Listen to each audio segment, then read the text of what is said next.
महाराज जी, किसी भी कार्य में निर्णय लेने में मन डगमगाता है, गलत ना हो जाए उस बात की शंका रहती है। ऐसे में क्या सोच के निर्णय लिया जाता है हमारा? भगवान का आश्रय और नाम। अगर नाम जप करोगे तो तुम्हारे अध्यात्म बल की वृद्धि होगी। अध्यात्म बल जब बढ़ता है तो बुद्धि प्रवीण हो जाती है। जब बुद्धि प्रवीण होती तो एक सेकंड में निर्णय कर देगी ठीक है कि नहीं ठीक है। और आश्रय भगवान का, कि भगवान सर्वज्ञ हैं। हे भगवान, हमारे अंदर प्रेरणा करो, ये कार्य करूं या ना करूं। भगवान से प्रार्थना, भगवान का आश्रय और नाम जप, तो सही निर्णय एक सेकंड में आ जाएगा। हमारी बुद्धि तो भयभीत करती है कि पता नहीं यार सफलता हो कि ना हो, ये कार्य ठीक है कि नहीं ठीक है। तो मैं अल्पज्ञ हूँ, लेकिन भगवान सर्वज्ञ है ना। तो हम सबसे पहले भगवान से, अगर सबसे पहले भगवान से हम प्रार्थना करेंगे तो भगवान का नाम है मंगल भवन। मंगल भवन अमंगल, तो अमंगल तो आगे हो ही नहीं सकता, क्योंकि मंगल भवन भगवान का चिंतन किया तो आपको तुरंत थोड़ी ही देर में मन में आ जाएगा या कोई ऐसा संकेत मिल जाएगा कि मत करो, इसमें अमंगल है। और अगर मंगल है तो हृदय में शीतलता आ जाएगी और आएगा करो। तो भगवान से प्रार्थना और नाम जप, ये दो काम आप करो तो आपके मन का जो भय है ये नष्ट हो जाएगा। गलत काम कभी कभी करो या रोज करो, गलत गलत है। अगर आज आप यहाँ आए हो तो भगवान की आप पर कृपा है, क्योंकि बिना भगवान की कृपा के साधु संग नहीं मिलता। अब मोहि भाव भरोसा हनुमंता, बिनु हरि कृपा मिले नहीं संता।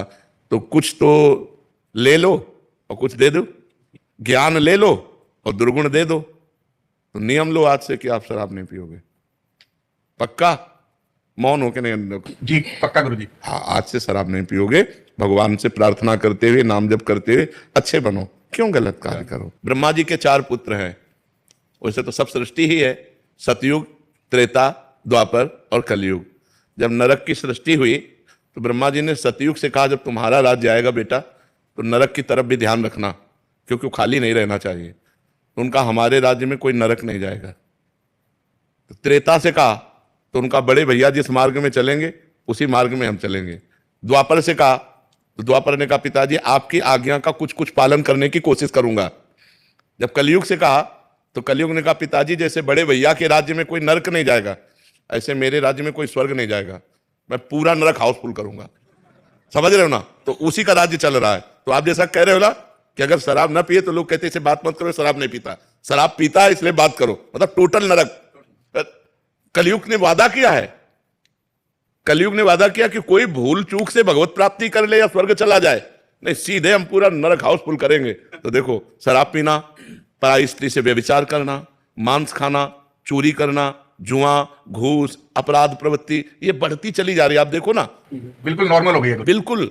तो भैया कलयुग वाली बात सच्ची मत करो कि यार सब हाउसफुल हो जाएंगे, नहीं, कुछ तो बच लिए जाए, कुछ तो आप बच जाओ, क्योंकि अच्छे आदमी हो, आपको भगवान ने सत्संग दिया, वृंदावन धाम आए साधु संग के, तो आपका दुर्गुण छूट जाना चाहिए। तो आज से नियम ले लो कि आप शराब नहीं पियोगे। और आप ही न ले यार, जितने बैठे उतने सब ले लो। गंदे आचरण काहे को करो, उससे कोई लाभ, एक लाभ बता दो हमको।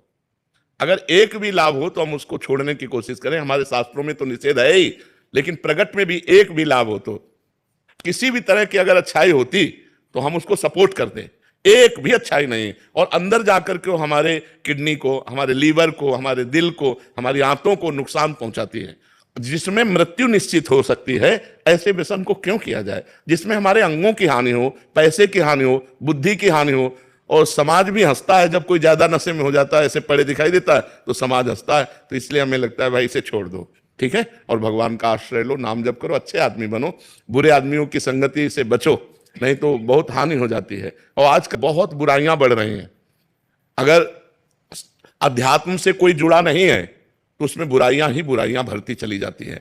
जरा जरा सी बात में लड़ जाना, जरा जरा सी बात में एक दूसरे की हत्या तक कर देना, मतलब बहुत ही निकृष्ट बुद्धि बढ़ रही। बुद्धि कितना निकृष्ट हो रही। जो भाई हमारे माँ के गर्भ में यार हाथ दो हाथ ले जा, तू या छोटा है या बड़ा है, क्या फर्क पड़ता है, तू मेरा भाई है।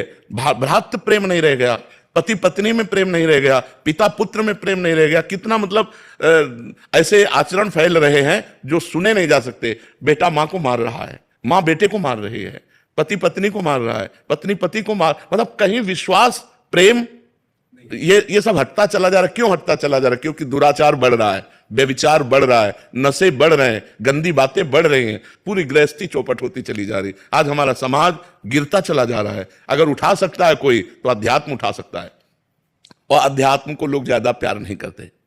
मतलब ऐसे गिने चुने आप लोग हैं जो अध्यात्म सुनने आए हैं, नहीं तो अध्यात्म को कोई ज्यादा कदर नहीं करता। कदर करता है रुपया कैसे आवे, कुछ भी करना पड़े। अगर नौकरी लगना चरित्रहीनता का प्रसंग है तो राजी है। पहले था कि चाहे सब कुछ नष्ट हो जाए लेकिन चरित्र हमारा बचना चाहिए।